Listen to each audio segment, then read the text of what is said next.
Restriction enzymes are enzymes. In the container, we have 4 microtubes with identical DNA and 2 restriction enzymes, EcoR1 and HIN3. Now, can you people suggest a procedure that would demonstrate the action of these enzymes on DNA? Well, in one tube, we should add EcoR1. Good. And in the other, we'll add HIN3. Good. But how much? 2 microliters. So why don't you add those 2 microliters now?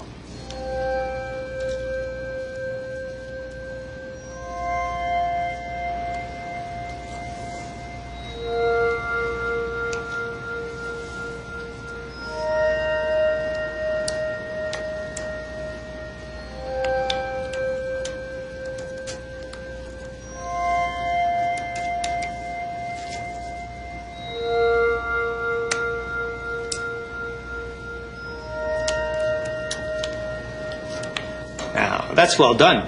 What do we put in the other microtubes? Well, we need a control so that one tube will not get any enzyme. But I'm not sure about the other one. Let's add both enzymes to the other tube. It's a double digest. So at this point, add 2 microliters of your enzyme to the same microtube.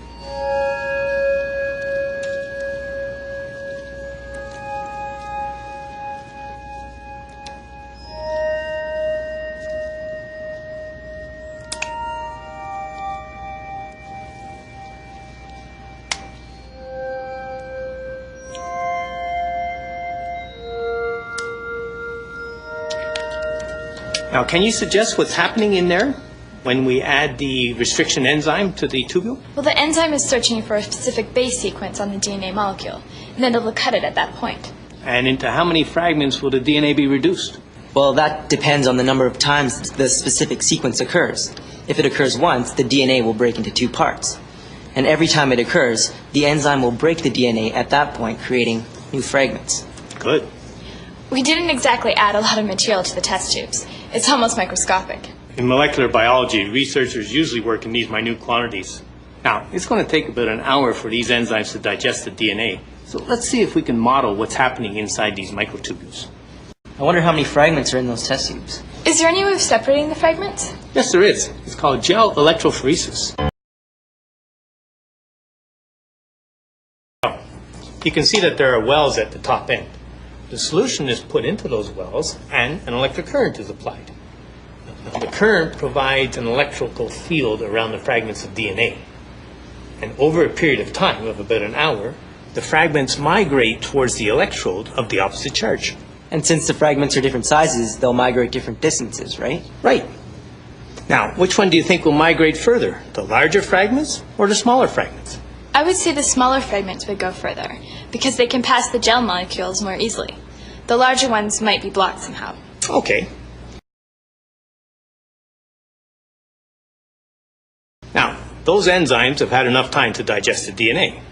So what we have to do now is add 2 microliters of this dye to each of those test tubes.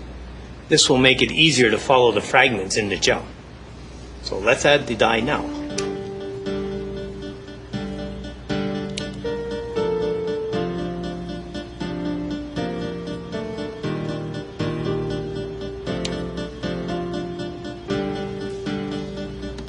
Now we're ready to load the wells.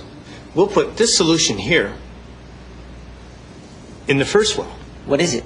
This is a marker. It's made up of fragments of DNA of known lengths. Now, what would be the benefit of that? It would be used as a standard. We'd have something to compare our results to. Good. Okay, let's load the first well.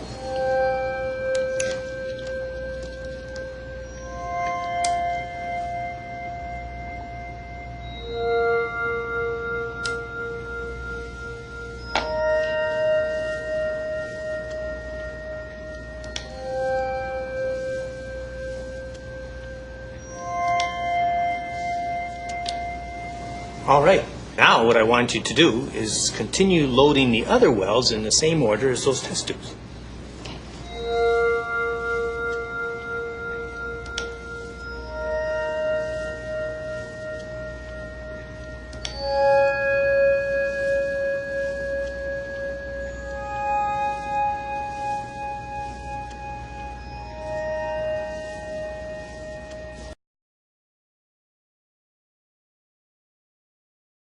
That's well done.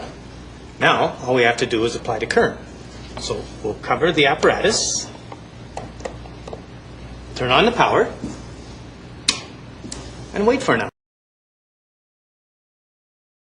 Light. Well, when the ethidium bromide is inserted into the DNA and you expose it to ultraviolet light, what happens is that it absorbs the ultraviolet light and then emits a fluorescence. And we can see that on the computer screen. And there we go.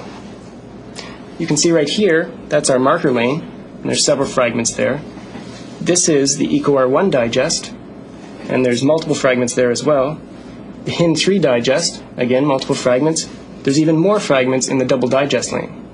Lastly, the uncut DNA shows only one DNA molecule and no other fragments.